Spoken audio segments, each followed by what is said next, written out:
Hello, everybody. Thank you for having me, and I'd like to thank the organizers for giving me this opportunity to introduce my work, Discrete Choices in 3D Correspondence and Large N, with Dongmin Gang, Sunhwa Kim, and Sungjun Kim. The 3D correspondence arises from twisted compactification of 62,0 theory, a world volume theory of N and pi brane. It's 3D analogy of AGT correspondence. Its holographic dual is ADS4 times special Lagrangian 3 manifold, which describes wrapped M5 branes. In three-dimensional spacetime, there is n equal 2 superconformal field theories, and in the three manifolds, there is SL and C complex Chern-Simons theory. It is known that the partition function of this Chern-Simons theory is related to the asymptotic Kashaev invariance by generalized volume conjecture. Our interest is the one-loop invariant, which is related to the Reidemeister-Ray-Singer torsion of the three manifolds. There are two ways of computing this torsion. The one is called de Moffat method, which is using ideal triangulation of the three manifold. The another one is direct computation using the matrix representation. The relevant dictionaries are summarized in this table. Also recently, the discrete choices in 3D correspondence are studied. This comes from the polarization choice of the 62,0 theories, and it is related to gauging of G2 one-form symmetry of the theories. In addition to, it is also known that topological phases of matters can be obtained from this 3D correspondence. Here, the discrete choice is a choice of a subgroup of the first GN cohomology of three manifold. Upon this choice, a set of flat connection is determined. Here we consider two extreme cases. The one is trivial choice, and the second is whole first cohomology. These two are related by gauging one form or zero form symmetry. The tilde T is for the trivial choice. The twisted index for H1 choice is written as this way. The rho is SNLC flat connection, and this is torsion. For the trivial choices, the twisted index is written this way. Here, the rho is all of the PSL2C connections, and torsion is the same. These two choices have different logarithmic correction in the Radian limit, although the leading terms are the same. Thank you for listening. Thank you for your talk. And let's move to next speaker, Dmitry Galahov from Kavli Institute for Physics and Mathematics of the Universe. Hi, can you share your screen?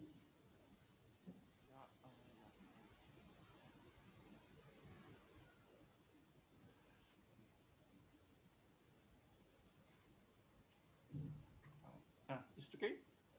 Yes, it works. Let me start thank you very much for the opportunity to give a talk today. My today's message is based on the joint work with Sahiti Yamazaki and ongoing collaboration with Wei Li. The key role in today's consideration is played by BPS states. BPS states are a cornerstone of modern research in mathematical physics, theoretical physics, and sometimes algebraic geometry. In systematic series, BPS states preserve a part of the supersymmetry and allow us to calculate their spectra and quantum numbers exactly, analytically, and beyond the perturbation order. Preparing spectrum of BPS states, the initial step is to consider, say, interaction of BPS states, say, scattering. We have much less analytic control over the situation. Nevertheless, let's consider scattering of the BPS states in the third one. The S matrix, as usual, has a pole in the mass of the bound states, and the residue of this pole is a very tensor, indici GK around all possible BPS states, and this allows us to define a multiplication of the Hilbert space of BPS states, promoting into an algebra. There is an initial question: does this algebra resemble anything familiar? And the first example may be more familiar to the audience is homological whole algebra, playing an important role in the wall crossing phenomenon, etc. And the example I would like to stop on today is affine Yangian for these superalgebras. To perform this example, we need to consider BPS states in the system of the brain grouping Calabi-Yau threefold. It's well known that the physics of the brain behavior is described by Queer field theory. In this particular case, it's N equals 4 Queer quantum mechanics, and Queer here encodes the metric content of my field theory in the usual way. Nodes are just gauge vector multiplets. Arrows are corresponding charged Higgs multiplets.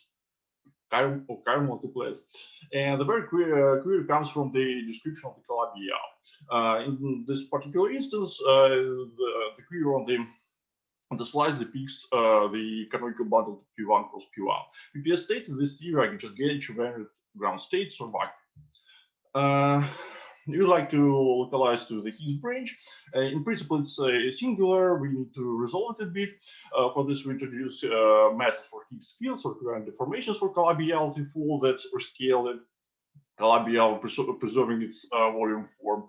On the Coulomb branch is naturally parameterized by the complex scalar leaving the gauge multiplet, and on the Coulomb branch, this state looks like a dilute gas of particles, sometimes forming molecules and flying around. On the Higgs branch, this series looks like it's in its crystallic phase, so the eigenvalue takes places in positions of the vertices of a lattice.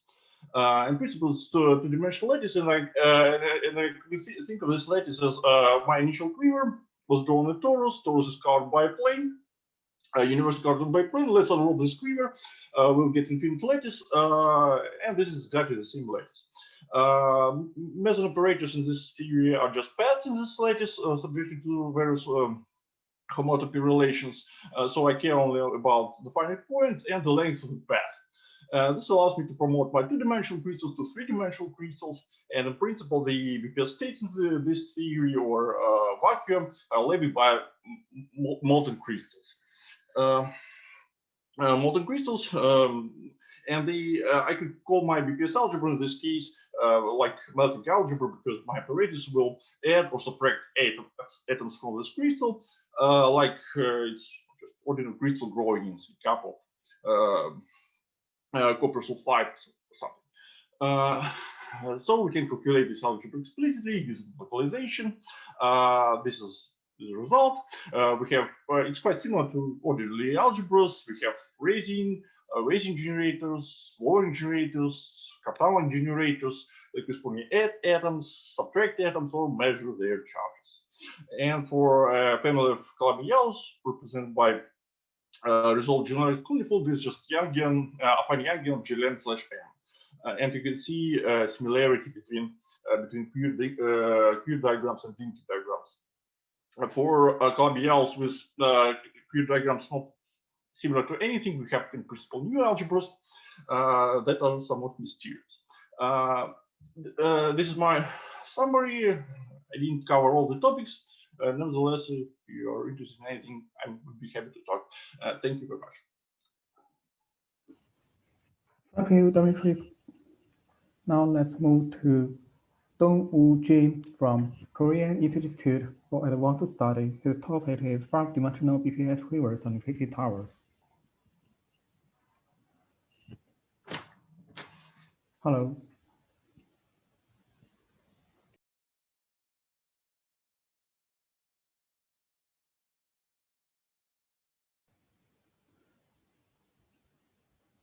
Hello, excuse me, please unmute yourself. Yeah, do you hear me now? Yes, yes. Please start. Hello, this is Dong Kim from Kias, and above all, I'd like to thank organizers for giving me an opportunity to talk about my recent projects, a collaboration with Zihao Duan and Pilchen Yi. Today, I'm going to tell you about how to compute Witten indices of 5D BPS quiver. So basically, this talk is about this. And to make sure that we are on the same page, let me briefly explain basic setup of 5D BPS quiver first. Actually, this business has began from the study of four-dimensional n equal 2 supersymmetric theories, not 5D theories. As Dinev pointed out, the stability problem of BPS particle in 4 dimension is equivalent to Witten index problem of effective quantum mechanics. For instance, the dynamics of BPS objects in 4-dimensional SU2 theory, in particular Cyber-Witten theory, is described by two-node quiver drawn here. Each node represents elementary monopole and dione respectively, and the number of arrows between them are determined by Schrödinger product between particles. So one may hope this toolbox is extendable to 5D theories, which enjoy the same number of supersymmetry. However, one immediate obstacle is that there is monopole string in 5D whose Wald volume is 2-dimensional. One resolution is to compactify 5D theory on a circle and think about a situation with extended objects wrapping S1. Then we can draw 5D BPS quiver analogous to this 4D BPS quiver, but in addition to two nodes in 4D, we have two more nodes representing instantons and KK modes along the circle. So this compactification reminds us the reduction of M theory to type 2A string theory, and there our counting becomes bound state counting of D4, D2, and D0 branes. There are a few ways to obtain 5D BPS quiver, and brane tiling drawn here is one example. There's another alternative called spectral network, and an important lesson one can borrow from them is the 5D BPS quiver always entails fine-tuned spot potential. And this fine-tuning of potential hampers us to count Witten indices of the quiver by just naively applying well-known tools like Jeffrey-Cohen residue, as many of them assumes generic spot potential. So what we've done is to suggest a resolution to this problem and interpret the results we obtained. So there are many different sectors in spectral 5D theories, but let's focus on the following three sectors. First, single KK mode. Second, higher KK modes. Third, electric and flavor particles without magnetic nor instanton charges. So L2 cohomology, for this single KK mode sector, L2 cohomology renders nice tool counting Witten indices. The Coulomb and Higgs moduli of the quiver are given by this R3 and Torre-Calabial threefold, which engineers 5 is SCFT, respectively. Then Coulombic part gives propagating degrees freedom along this R3, and L2 cohomologies on Calabial 3 side makes non-trivial KK modes, so which is attributed to D0 brane probe of Calabial 3. So after careful counting of L2 cohomology on this Calabial 3, thanks to mathematical theorem, we've obtained Fi parameter independent result given by this way. And this turned out to count Cartan parts of vector multiplets in a theory, which is ubiquitous on 5D Coulomb branch. So this rank means there are rank many Cartan parts. And for higher KK modes, this L2 cohomology counting does not work as long as Coulomb moduli serves too many non-compact direction, noted by this R3 times n-1 here.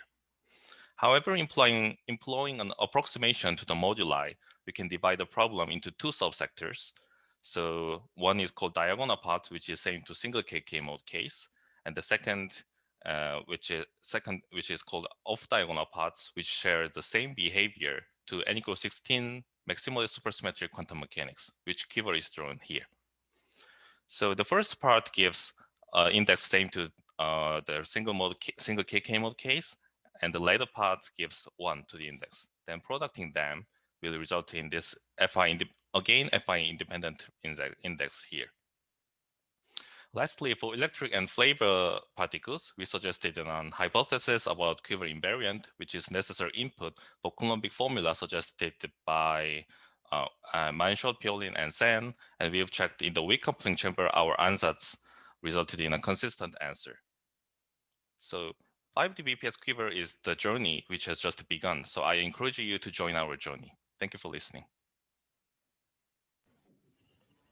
Thank you for your talk.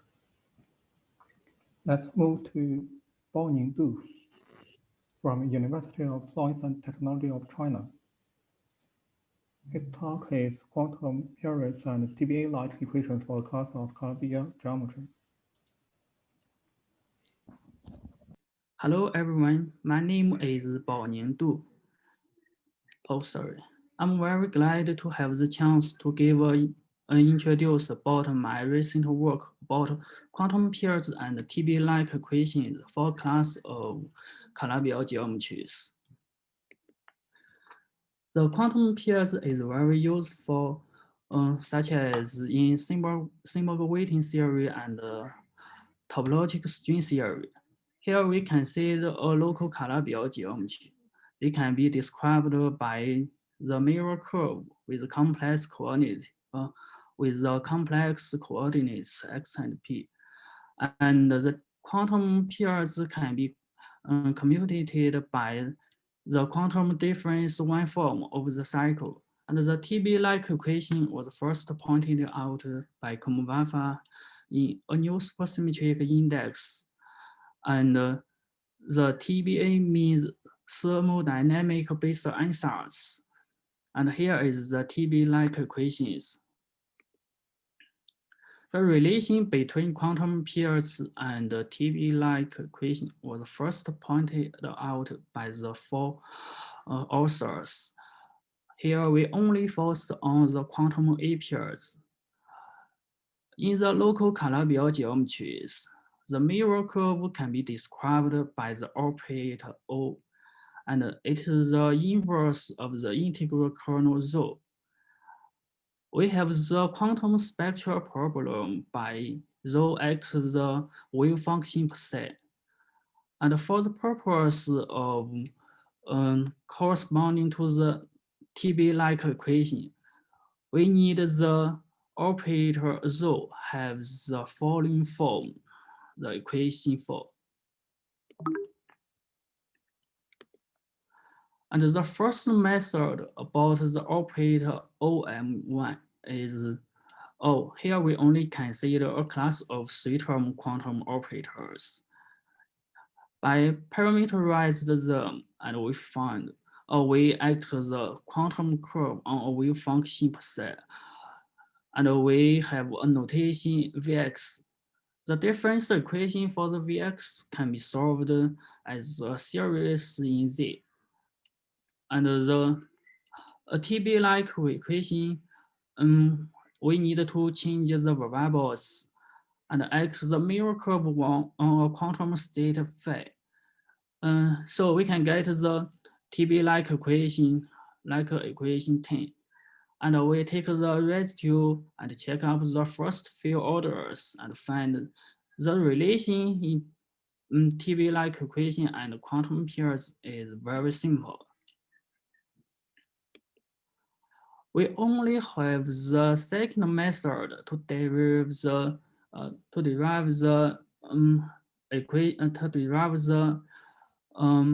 equation about the to derive the TB-like equation about the operator OM1. And it was first pointed out by Kumawafa and Zakani by Fediv's quantum dialogism. And the integral kernel is only shifted by a constant with the first method.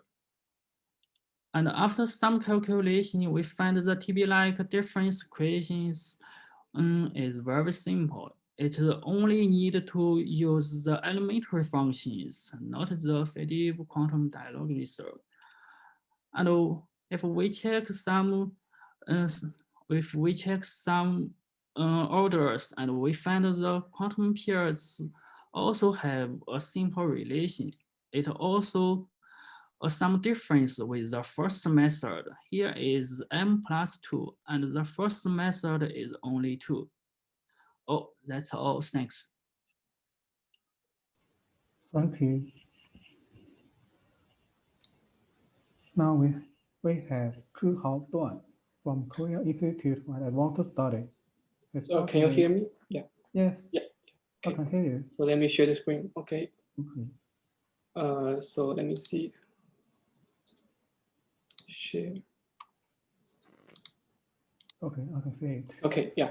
Okay, thanks. So my talk will be based on this preprint with Nangung Jun and some work in progress, which hopefully will appear soon. Okay, let's first start with an introduction. I'll talk about 2D 2,0 SFTs. It's well known that there's no Lagrangian description for those theories, but from string theory construction, we found that it enjoys AD classification. The very existence of those mysterious SFTs already teaches us non-trivial dualities in lower dimensions by kindergarten mathematics. And for us, here we're interested in the 6D theory themselves. So for us, the important point is that they arise as UV completion of 5D maximal super young mills with AD gauge groups. Another fact is that those theories have interesting stringy BPS objects that are deeply related to Calabi-Yau geometry. Okay, so the topic of my talk today will be about the lead genus. So so remember that on the tensor branch of 2,0, we have anti-subgroup 2 forms, so that string is charged on those 2 forms. And if we consider turn on a 60 omega background, and we can wrap the string will be localized at the origin of this R4, and we wrap the T2, and the necro substitution function can be written neatly in terms of this heterogeneous expansion, where this n is a string charge. And for us, the important part is that we have a geometric description of those theories, which arises from F theory compactification, where X is a lipid fiber Calabi-Yau. We have T2 fiber over a base, which is an AD singularity. And those strings can arise as D3 branes wrapping on exceptional curves when we resolve the singularity in the base. And it's known that F theory on X is due to M theory on the same Calabi-Yau manifold, so that the genus is the same as because the D3 branes is mapped to is due to the M2 branes wrapping on the curves, and this is the same as the refined topological string partition function. And actually, this equality already teaches us something very non-trivial about topological strings. On the one hand, it shows that for elliptic fiber Calabi-Yaus, the homogeneous normal equations should take some very special form, which actually was already hinted at in an early paper on E string calculation. Later, this was discussed systematically in this paper. Another perhaps more conceptual fact is that there should exist non-trivial symplectic monodromy in the Kähler moduli spaces. This was demonstrated beautifully in this paper based on homological mirror symmetry. Okay, so in this talk, we're interested in computing BPS strings in 2,0 SFTs, for which we call ADM strings. And there are some difficulties. The first is that no clear brane or quiver construction beyond the A case. In a similar context where you break the 2,0 to 1,0 SFTs, we can find a quiver construction, but it's a different context. And for us, from the geometric perspective, there's no useful geometric presentation of the Calabi-Yau beyond A1, by which I mean that we don't have a CI/CY description upon which we can decompactify the geometry. Okay, but this shouldn't stop us from trying to compute the genus. So the strategy, it goes on the name of modular bootstrap. And we try to fix the genus by consistency relation. This was discussed in many recent papers, a part of which I listed here. And because it's well known that the genus is a Jacobi modular form, but it's known that it has a poles at epsilon 1 and 2. So the way we first separate all the poles such that the numerator is a holomorphic Jacobi form, and with no weight and index. So we just write down the answers because it's an element inside of, because it's a Jacobi form, and we just parameterize this numerator in terms of the generators of the weak Jacobi form. And so we are reduced to a finite dimensional problem. So in our paper, we basically discussed we use 2 ways to bootstrap its genus. The first is the relation to 5D mass deformed super Young-Mills theory, where I can write down, where instead of expanding in terms of string fugacities, I can expand in terms of Q. And from this, so this part is from the 5D perspective, where we are doing incident counting on n=1 star super Young-Mills. And it turns out that just by the perturbative part, by the part here, which is universal, plus some simple symmetry of genus, we can actually fix all the unknowns in the numerator when n is very small. Here, I only use probability part because I remind you that there's no ADHM description for the E-type exceptional gauge groups. And another way to bootstrap is to use the power of geometry. The mere existence of such a geometry already imposes huge constraints on this genus.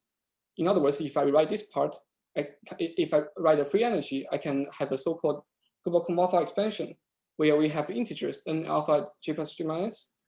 And it's known that for fixed curve class alpha, this is equal to 0 when either spin is large enough. You can argue this from various kinds of modular space models, either custom alpha or Penry Thomas. But the upshot is that when either spin is large, the modular space is empty. So we have this, so this is equal to 0. But however, to have a precise vanishing bound for the spin depends on detailed geometry. Excuse me, the time's up. Would you time's please, up. Yeah, would you please conclude? Okay, so let me summarize. Okay, yes, okay. So let me quickly summarize. So we conjecture some vanishing bound for this, and this I show the result for a particular case for the E-type. Okay, and as a final advertisement, so I advertise that in an upcoming paper, we consider twistic modification of 2,0 activities, and we did get 5D maximum binomials with non-stipulated gauge groups. And we found that actually we can find a twisted genus with congruent subgroup gamma 1n instead of SL2Z, which we conjecture is related to be the genus 1 fiber Kavli with n sections.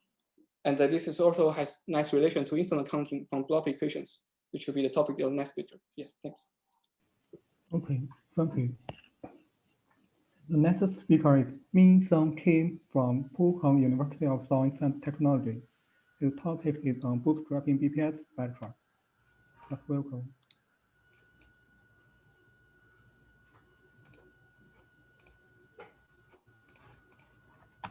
Okay, can you see my slides?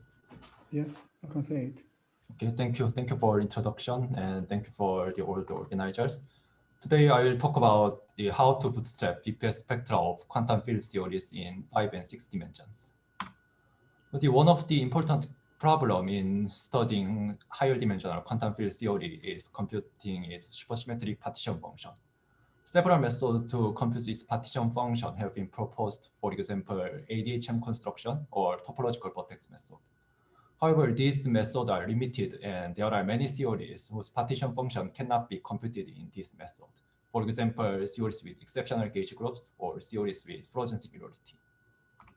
So our aim is proposing the systematic way to compute the BPS spectra or the Witten indices on omega background of arbitrary supersymmetric quantum field theories in 5 and 6 dimensions. And it turns out that generalization of Nakajima-Yoshioka-Blob equation can do this. We first consider the partition function Z hat defined on C2 hat with omega background, where C2 hat is obtained by blowing up the origin of C2 to sphere P1. Then there are two fixed points under the rotation, north pole and south pole of the sphere, and the partition function localizes at those 2 points. And we can also turn on the magnetic flux on this sphere, and we also need to sum over the allowed dynamical fluxes on this sphere. And the Blob equation suggests that this right-hand side is equal to the partition function Z hat up to some simple factor. Lastly, we blow down the sphere to recover C2. And the another claim of the Blob equation is that the partition function does not change under this smooth blow down procedure, so that we can recover the original partition function Z defined on C2 with omega background. So we can use this Blob equation to bootstrap the BPS partition function Z.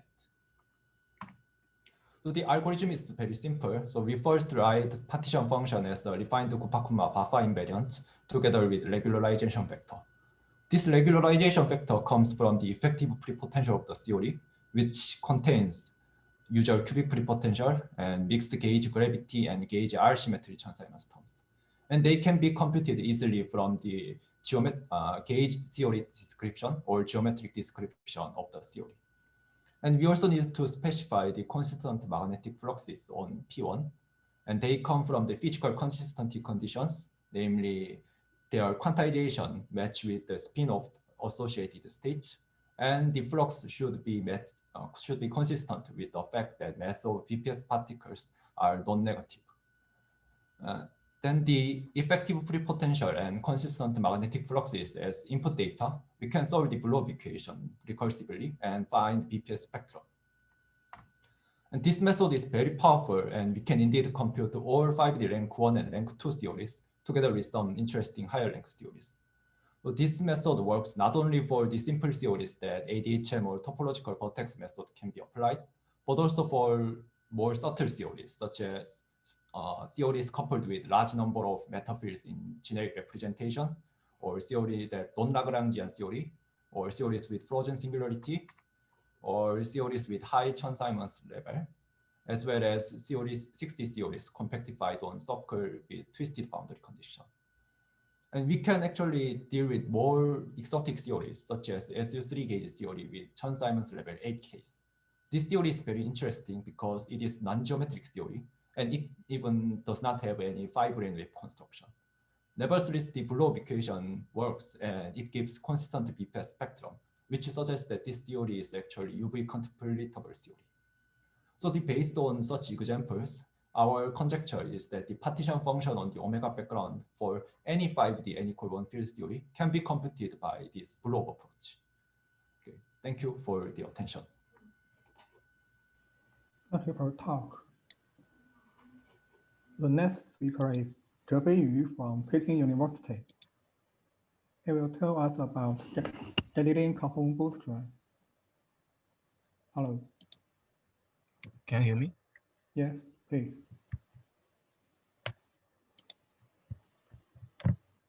Okay. First, thank the organizers for giving me the chance to introduce our work on Galilean carbon bootstrap. My name is Zhebei Yu from Peking University, and this is a joint work with Professor Binton, Peng Xianghao, and Ricky Liu.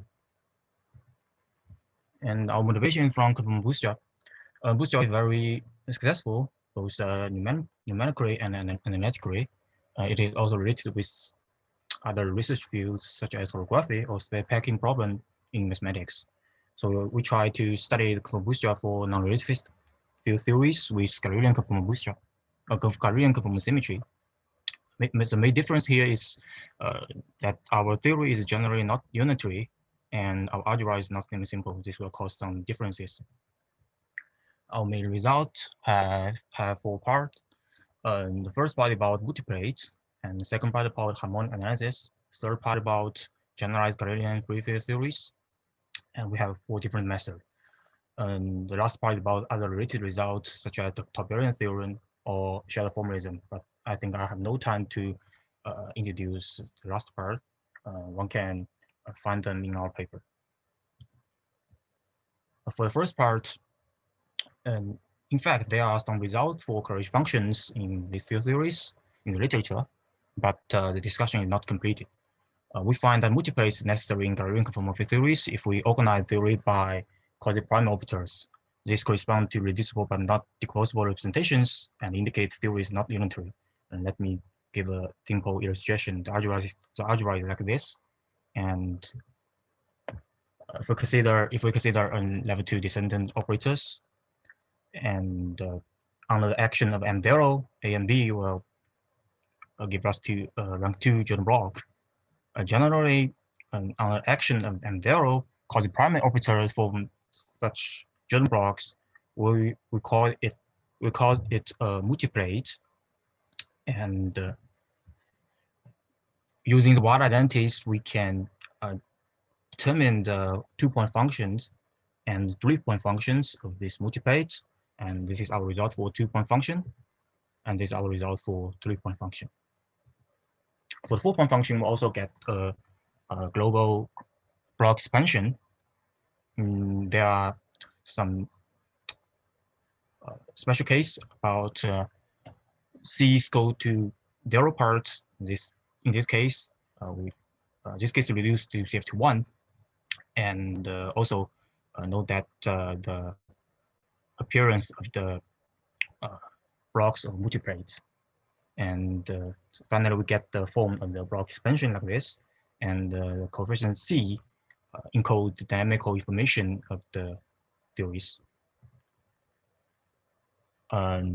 And motivated by the Lorentzian inversion formula, we try to do the harmonic analysis in our theories.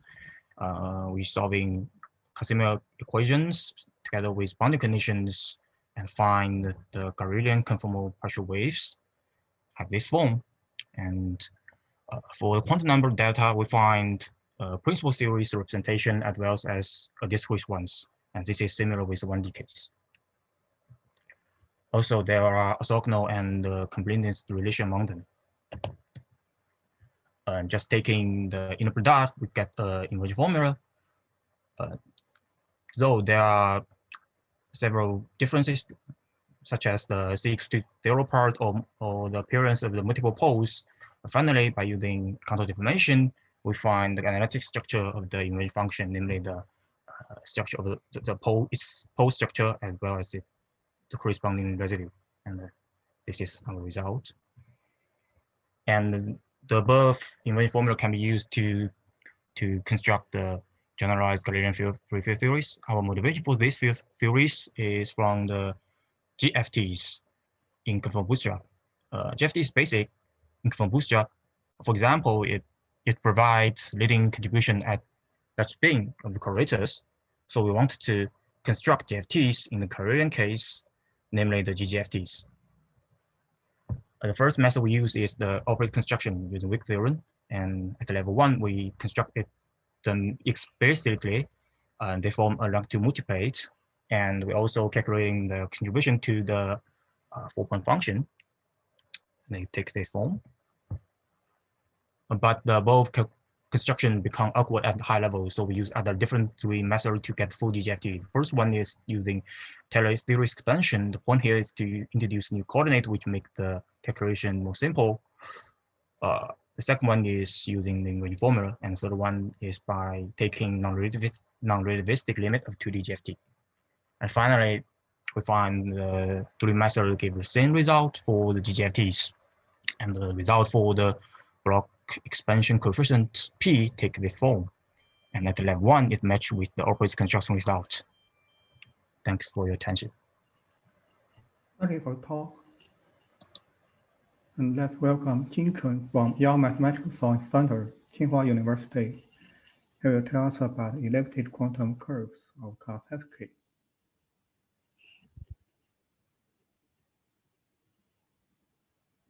Thank you. Can you see the screen? Yes, please. Okay, good. So I would like to first thank the organizer to give me this opportunity to present my recent work. And this work is collaborated with Babak, Hicho, and Marcus. So yes. So in this work, we studied the quantum Zap-Guidon curve associated to 60 1,0 superconformal field theory, which arise from unfibering probing Zk singularities. This quantum curve H can be determined by the 60 partition function under Nekrasov-Shadishvili limit. It turns out that this H is not polynomial in terms of T with coefficient or Jacobi forms V of X. And the exponent of the T and X satisfy a non-trivial commutation relation. So in this sense, we can also interpret T as the shift operator. So if we interpret T as the shift operator, then the H can be also interpreted as certain Hamiltonian of certain integrable model. And it turns out that this H can be identified as some certain elliptic RS quantum integrable system. Correspondingly, we will have another wave function associated to this H, which is annihilated by this H. That is the difference equation in the bottom line.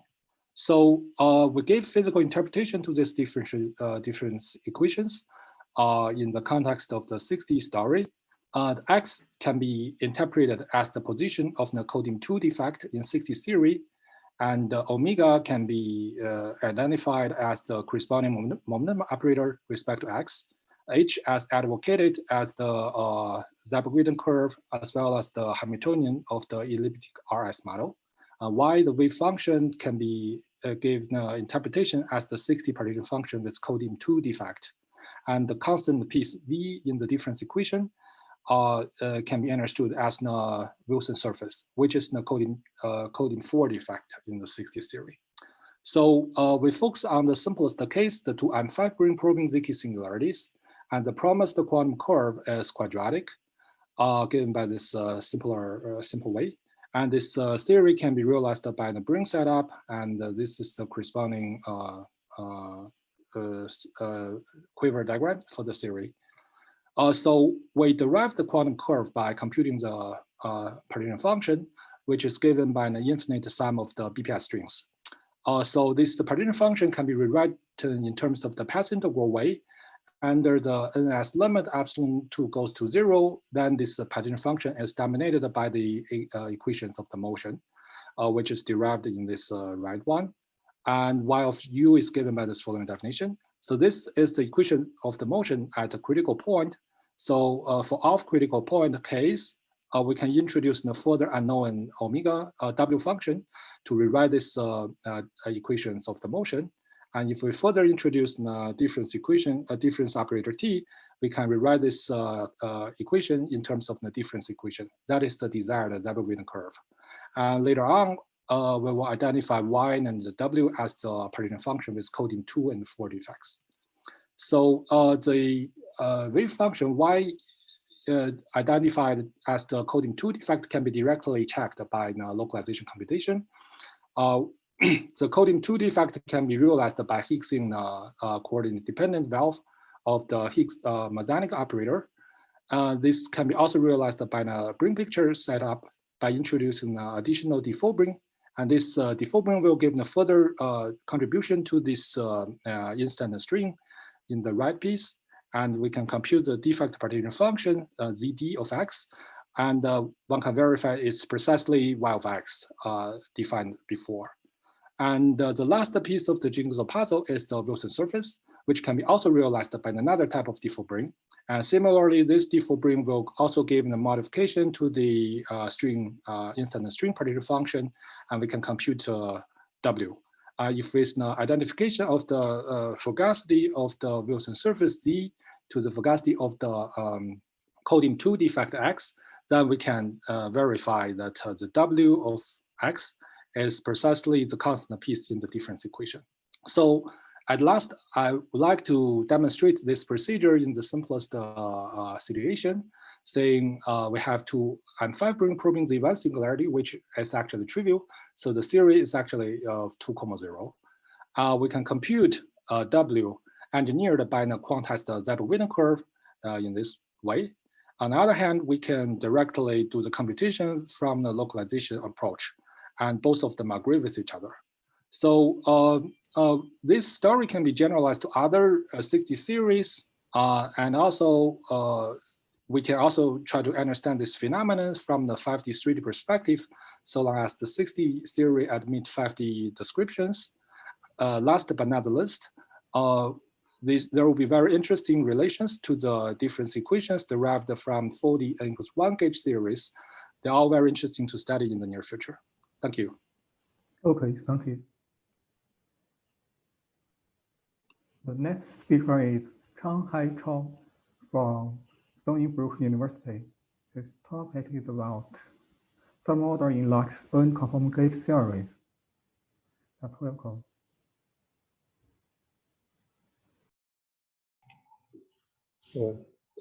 Hi everyone. So thanks for giving this opportunity for the presentation.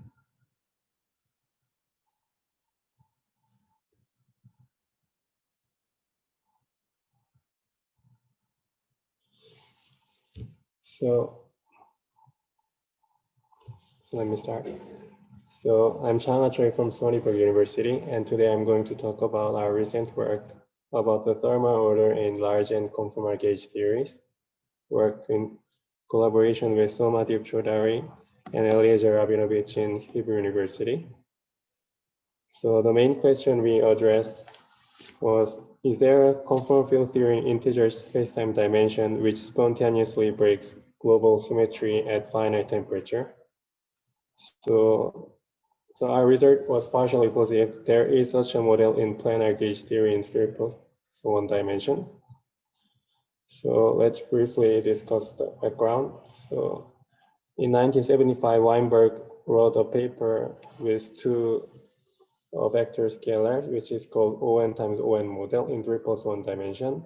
And he showed that in the certain weakly coupled parameter regime of these quartic couplings, so there is a space of RG flow that makes it eventually, if you turn on the temperature sufficiently high, then one of the mass of the scalar will become negative, so which causes a global symmetry to spontaneously broken.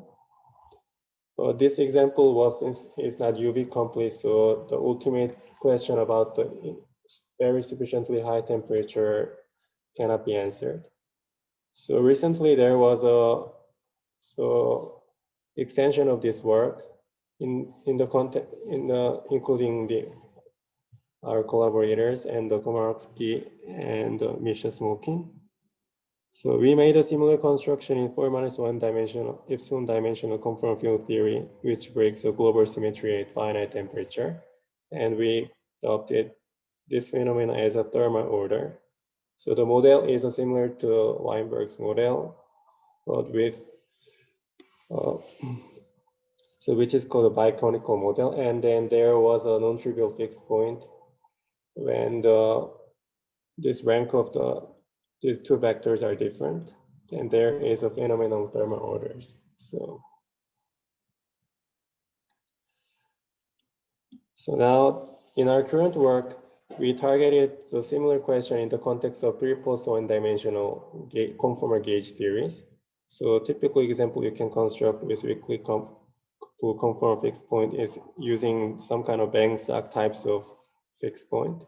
So this is a kind of gauge theory with a large amount of matter, and you're taking a Venetian limit, and you can find a non-trivial interacting conformal fixed point, which is weakly interacting. So perturbatively, you can justify such an existence. And so our construction is, we call it as a double bifundamental model. So there is two separated sectors of the gauge theories, and there are two bifundamental scalars which are interacted by the single double trace deformation. And then each gauge group is attached with this vector fermions, and this makes a gauge group sufficiently weakly coupled. And so this is our Lagrangian, and there are 7 marginal couplings, including the 4 gauge couplings and 3 quartic couplings, 2 gauge couplings and 5 quartic couplings. And then we find that when you evaluate the beta function of these gauge theories, and there was a non-trivial conformal manifold at 1 loop order. And then we confirmed by explicit calculation that it also persists in the 2 loop order in the dimensional regularization with minimal subtraction scheme. And this conformal manifold looks like a circle. And it turns out that in our paper, we proved that this is something like, so not persist at all orders in the perturbation theory in the planar limit. So this was so as far as we know, this is the first example of conformal manifold of large N gauge theory in 3+1 dimensions. So why this is related to thermal order? So when we evaluate the thermal effective potential on this conformal manifold, then we find that if you take the ratio of the 2 ranks of the gauge groups to be sufficiently different, then there exists a region in the conformal manifold that has a negative thermal mass, so which breaks the global symmetry of these large and conformal field theories. And this type of global symmetry, which is spontaneously broken, is U1 or Z2, depending on your gauge group, is as an orthogonal or unitary group. And the order parameter is a baryon-like order parameter. So one remark is that there is a still question of finite thermal order in integer dimensions. And thanks for listening. Thank you for the talk. The next speaker is Zheng from Imperial College London. His talk is about magnetic quivers of rank 1 series. Thank you for having me. So today I'll be talking about magnetic quivers of rank 1 theories, and specifically for rank 1 4D equals 2 superconformal field theories. And it is in collaboration with Antoine Bourget, Simone Giacomelli, Julius Grimminger, Amichai Hanani, Marcus Sperling, and Gabi Zafir. So we will be looking at theories with 8 supercharges. And with this many supercharges, it's a very rich vacuum structure. So it's worthwhile to study the moduli space or vacua of such theories. And in particular, we are interested in the Higgs branch moduli space. Now, the Higgs branch of 4D equals 2 superconformal field theories can often be difficult to study directly. So we would like to introduce an indirect tool called the magnetic quiver. So what is a magnetic quiver? Well, the idea is that given a higher dimensional SCFT, like a 4D, 5D, or 6D SCFT, one can try to find a corresponding magnetic quiver, which is a 3D n equals 4 gauge theory. And the Coulomb branch of this magnetic quiver will be the same as the Higgs branch of the corresponding SCFT. And this is important because in the last decade, there's been many new tools developed specifically to understand the Coulomb branch of 3D n equals 4 gauge theories. So now we're able to use all of these tools in order to study the magnetic quivers and hence indirectly study the higher dimensional SCFTs. So let's take a look at an example. We'll first look at 5D n equals 1 SCFTs and their magnetic quivers. So the best way in obtaining a magnetic quiver is through brane configurations. So here we have a brane web configuration which describes the Higgs branch of an SU3 gauge theory with 6 flavors. And from the brane web configuration, we can straightforwardly read off the magnetic quiver. For example, we can see how the different gauge groups in the quiver corresponds to stack of branes from the brane web. But so far, the brane web configuration only describes the Higgs branch as a finite gauge coupling. If I wish to go to the superconformal fixed point, I need to take my gauge coupling and send it to infinity. So how do I do that on the brane web? Well, we notice that the two NS5 branes, which are the vertical lines, the spacing between them is given by the inverse of the gauge coupling squared. So if I take my gauge coupling to infinity, all I'm doing is making the spacing between them 0. So I take the two NS5 branes and I smash them together. So the brane configuration I obtain is given below. Now the Higgs branch of this, also this brane configuration describes the Higgs branch at the infinite gauge coupling. So now we have a brane configuration for a 5D n equals 1 superconformal field theory. And from the brane configuration, I can straightforwardly read off the magnetic quiver. Okay, we're halfway there. So now that I have my 5D n equals 1 SCFT, I can compactify it on a circle with a discrete twist. And the resulting gauge theory is a 4D n equals 2 SCFT with a C3A1 global symmetry. So how do I demonstrate this compactification from the magnetic quiver? Well, it's very simple.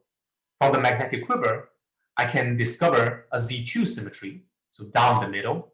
And all I do is I fold the identical legs on the two sides. Like the U1, U2 here, I identify with the U1, U2 on the other side, and I fold them like folding a dinking diagram. And the resulting magnetic quiver will have a non-simply laced edge.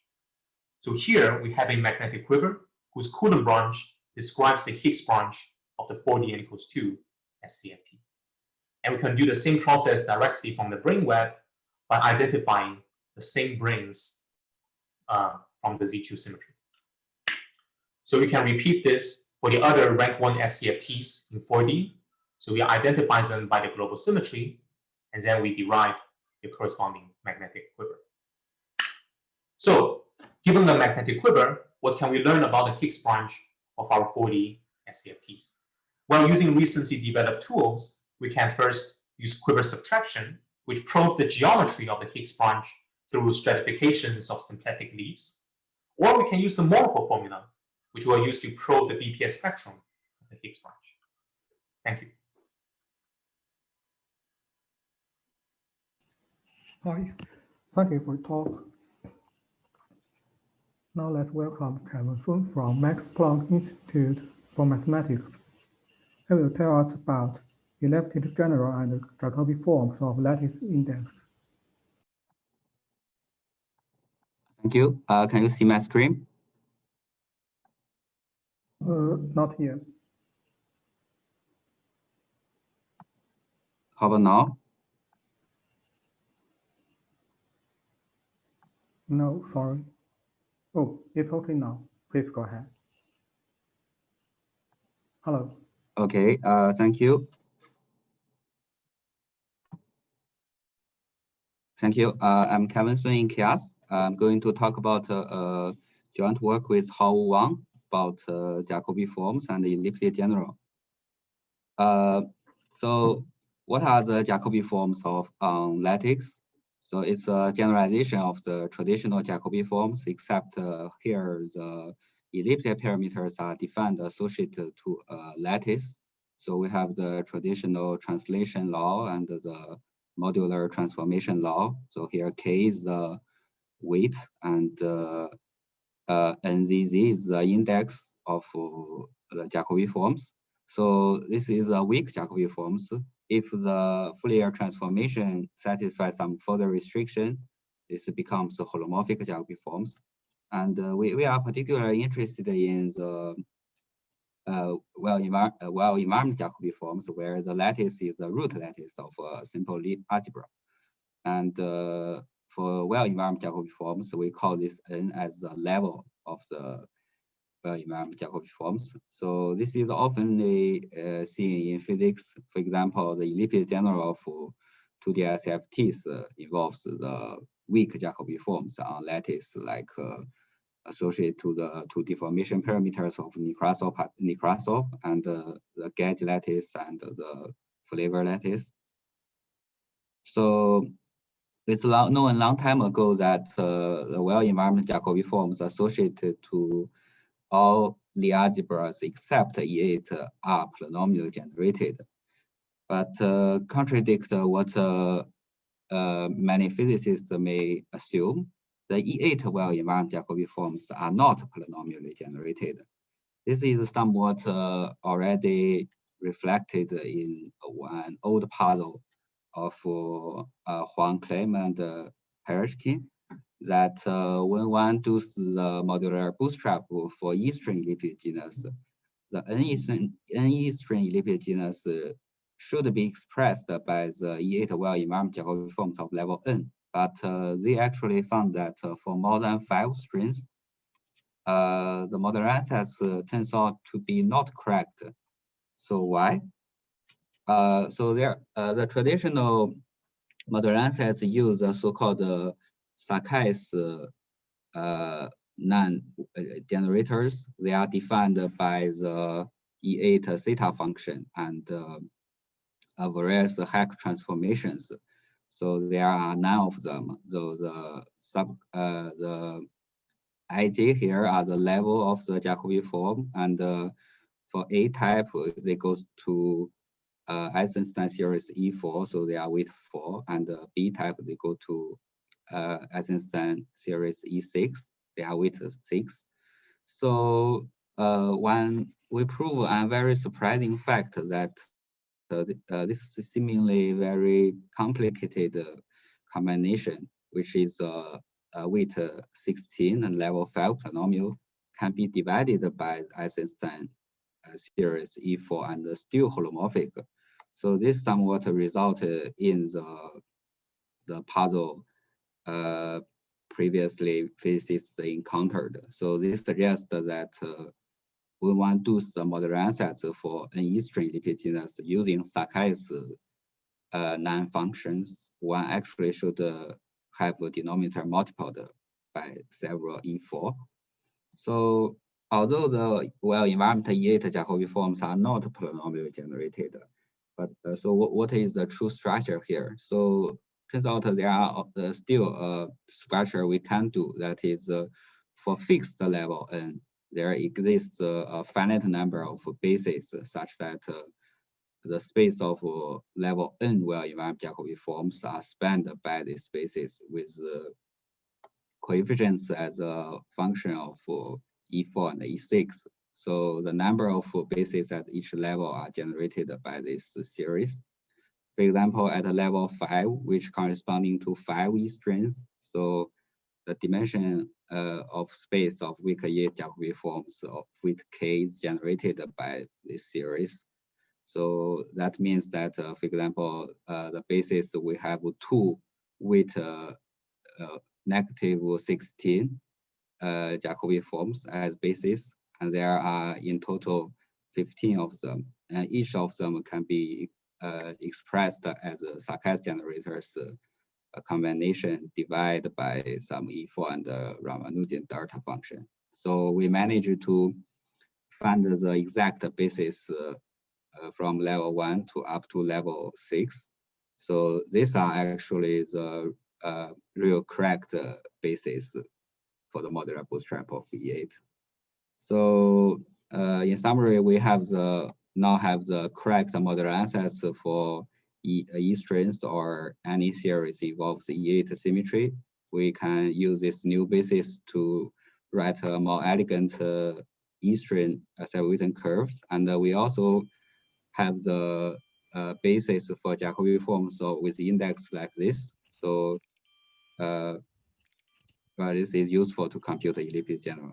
Thank you. Okay, thank you for the talk. And let's welcome Peter Metcalf from Institute of Basic Science, Center for Theoretical Physics of the Universe. Hey. Hello. I'd like to start by thanking the speakers for inviting me. Let me start sharing my screen. Will it work? Can you see my screen now? Yes, it works. Okay, great. So today I want to talk about pairing 60S CFTs in a novel way using F-theory. The idea will be first just to chat about generally how to look at SCFTs in 60 using F-theory, and then at the end, actually, I'll talk about a known C2 orbifold duality, and then something new that we find from physics. Will really be the focus of our talk, and then we can see a little bit about the structure of the 60 SCFT classification, or at least what's known about it today, which is most of it, at the end. Okay, so the basic idea is we keep track of this tau parameter in type 2 B-string theory and think of that parameter space as an extra copy of the complex plane. And so this F-theory setup allows us to write down both for the compact case, where we think of this as generally compactification, and for the SCFT case, this sort of decomposition of R6. So since so much is known about Claude-Biot threefolds, this is really very powerful. And the basic idea I want to focus on today is this structure of these bases, this 2 complex dimensional bases that are fibered by tori. Generically, over complex codimension 1, so in other words, over a line in the base in algebraic geometry terms, or over a P1 in the base, over a sphere in the base, we see degenerations of these fibers, and that's what we're keeping track of. So we'll hear more about this from Professor Schiffer-Nemecki later today, so I'll skip most of the details, but the basic idea is that we'll look at this Weierstrass model for an elliptic fibration of this form with F and G here ranging with a variable that indexes the 2 complex, with 2 variables. So these F and G are 2 variable complex polynomials in essence. At least we can think of them that way up to irrelevant deformations and running an RG flow after starting with something that may or may not be conformal to begin with. So we'll see more of this table likely later today or tomorrow. So I'll skip this link between these gauge summons that we see that were found by Brzezinski and all the link to the geometry. And these monodromy polynomials are also sort of critical in telling us when we encircle one of those degenerate fibers, which branch of those gauge algebras were in that previous table. Okay, so the basic idea in writing down this 60 SCFT classification was to write down a chain of P1. So each of these lines here is a sphere. And we decorate it with a number that corresponds to its negative self-intersection. The permissible numbers are known and the permissible gauge summons are known. So this was largely done in 2015. There were some refinements later by others. In the frozen case, we have to do a little bit more. So what I want to talk about today is forgetting all of this polynomial structure that tells us those gauge algebra decorations and focusing instead just on the orbifolds that can appear in the base that correspond to U2 discrete subgroups. These were written down earlier by others, but in a nicer form by Boff and Morrison in 2016. And this action for this U2 subgroup is given here on the two variables that give us our base B. So we can go from those numbers that we saw in the base, those are the MIs we see on the right-hand side here, to a rational number P over Q, and we can write down all permissible rational numbers and go back to those numbers that appear in the bases using this equation. For example, we could have the base we saw above, this 51315, and we can think of that as 8/3. So let's write them all down. A slightly different form than Morrison and Boffa did, not to too much effect, but we can do that. This is in here. And this tells us a way to think of the whole landscape as really just starting with these bases and then adding, so these are really the collapse bases where we've blown down all the -1 curves, and we can blow these up until we add the gauge algebra decorations. And so every base has a unique representation of this form.